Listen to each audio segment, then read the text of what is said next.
2021. Mi nombre es Araceli Almaraz, del Colegio de la Frontera Norte de México, y el día de hoy les voy a presentar una ponencia que lleva por título Compañías y empresarios en el sector agroindustrial de Baja California, asociada a circuitos comerciales y sucesiones, como vamos a ver a lo largo de la presentación.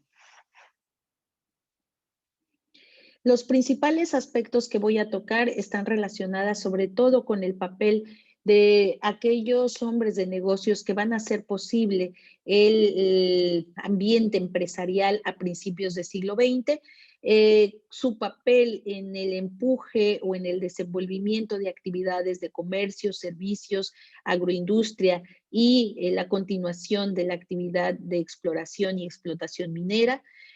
Pero sobre todo me interesa discutir una categoría poco explorada para explicar el desenvolvimiento empresarial en América Latina. Y es la que tiene que ver con la figura del intermediario, como lo vamos a discutir más adelante, para terminar con otra discusión que también me parece pertinente en el estudio de las sucesiones, no solamente aquellas que se atribuyen a las que tienen un carácter familiar.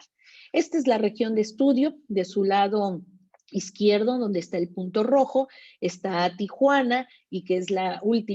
esquina más occidental de México hacia el norte, que colinda con el condado de San Diego. Y de su lado derecho, donde termina la circunferencia, ustedes ven la ciudad de Mexicali, y en la parte baja lo que es el valle agrícola, que va a tener una continuidad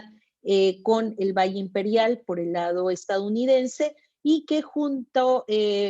estos dos valles van a ser un área de desenvolvimiento agrícola y industrial también. Los tres aspectos que quiero rescatar el día de hoy, por un lado, van a ser algunos antecedentes para entender mucho mejor el contexto en el que vamos a ver este surgimiento de actividades productivas. En segundo lugar, voy a darle sobre todo muchísimo peso a lo que son las distintas categorías de intermediarios, para finalizar con algunos aspectos sobre sucesión en medio de un contexto de salida de empresas estadounidenses y el arribo de los mexicanos ya como dueños de sus propias empresas. Sobre los antecedentes, quisiera destacar que esta región prácticamente va a estar despoblada hasta 1910, con muy pocos pobladores, y que la tenencia de la tierra o los títulos de la tierra van a estar asociados a la legislación para el poblamiento de terrenos baldíos, lo cual va a tener dos momentos: una donde los extranjeros perfectamente pueden acceder a este tipo de concesiones a partir de la política liberal que se genera en el centro del país, y un segundo momento en donde van a ser los mexicanos los que van a poder tener con mucha mayor facilidad las concesiones, y que este va a ser el momento crucial para darle materialidad a este concepto de intermediario. Esto va a estar, por supuesto, asociado a el desenvolvimiento de los agronegocios en California y esta necesidad de seguir buscando una expansión hacia el sur de la California americana. Aquí, como podemos ver en el eje cronológico, como les comentaba, en un primer momento las concesiones de tierra se van a dar una vez que México se independice de la corona española, sobre todo a partir de 1821, cuando empieza a haber una legislación mucho más acabada. Sin embargo, estas concesiones iniciales van a tener un cambio paulatinamente hasta llegar a las del régimen de Porfirio Díaz, que vemos ahí una de las concesiones otorgadas de títulos de tierras, donde ya prácticamente son los mexicanos los que van a poder obtener estas concesiones. Otro momento muy importante es el de 1848, y que de alguna manera nos va a también explicar por qué se mantiene este flujo tan dinámico entre estas dos Californias, porque en un primer momento se le llamaban las Californias, Y cuando México pierde la parte norte, la Alta California, en 1848, va a quedar dividido el país, pero no van a quedar divididas las relaciones y esto se va a mantener incluso hasta nuestros días. En 1874 va a llegar la primera aduana, estación de aduana fronteriza, colocada en la ciudad de Tijuana, bueno, o en el poblado en ese momento de Tijuana, y a partir de ese momento se van a empezar a regular los flujos tanto de personas como de mercancías. Esto, por supuesto, marca un hito, ya que es en este momento en que realmente se empieza a dar cuenta el centro del país que hay un flujo muy importante, que hay que normarlo y que hay que intervenir, porque aquí en esta zona, aunque hay pocos pobladores, sí empieza a haber una interacción mucho más acelerada, mucho más dinámica entre los dos países. Luego tenemos 1910, el inicio de los conflictos armados en México, que se va a extender hasta 1917 y que sin duda va a tener un efecto en la llegada de nuevos pobladores, familias a esta región, ya que a diferencia de otras zonas que van a quedar muy devastadas por los conflictos armados, esta región no va a tener ese impacto tan fuerte de la revolución. Y un tercer momento que tiene que ver con la ley Volstead en Estados Unidos, esta legislación que va a prohibir la producción y venta de bebidas alcohólicas y que de alguna manera se va a convertir en un aliciente para que esos capitales extranjeros estadounidenses se vengan a colocar, a instalar en la franja fronteriza mexicana. Esto lo vamos a ver perfectamente en el número de sociedades mercantiles registradas a partir de la primera década del siglo XX y que para el caso de Mexicali va a tener una dinámica sobre todo asociada a una actividad clave que va a ser la siembra de algodón y posteriormente el despepite ya en nuestra región y el empaque, es decir, la agroindustria algodonera. En el caso de Tijuana, la participación de socios extranjeros en el registro de nuevas sociedades mercantiles se va a dar sobre todo a partir de los años 20 y se va a dar en el sector del comercio y los servicios, sobre todo turísticos, como vamos a ver en unos momentos. Simplemente recalcar con esta gráfica que entre 1912, que es cuando empieza a haber un registro público en el caso de Mexicali, y 1916 en el caso de Tijuana, se van a completar poco más de 600 empresas en estas dos ciudades. Si sumamos las de Ensenada, seguramente estaremos llegando a las 800 empresas. Los sectores en los que se va a dirigir este flujo de capitales van a ser principalmente la exploración y explotación minera. Aquí no todas las empresas van a tener grandes capitales iniciales, incluso muchas de ellas van a ser de exploración, de carácter exploratorio, incluyendo el petróleo, en donde va a haber un gran flujo de capitales, va a ser en la siembra de algodón y posteriormente linaza o trigo, incluyendo también las actividades de ganadería, y que en un inicio van a ser simplemente la producción agrícola y la exportación. Ya hacia mitad de los años 20 esto va a cambiar y va a haber una mayor transformación en los dos ámbitos de México. Sobre todo en el caso de Mexicali, la zona urbana, ahí se va a concentrar el mayor número de procesadoras de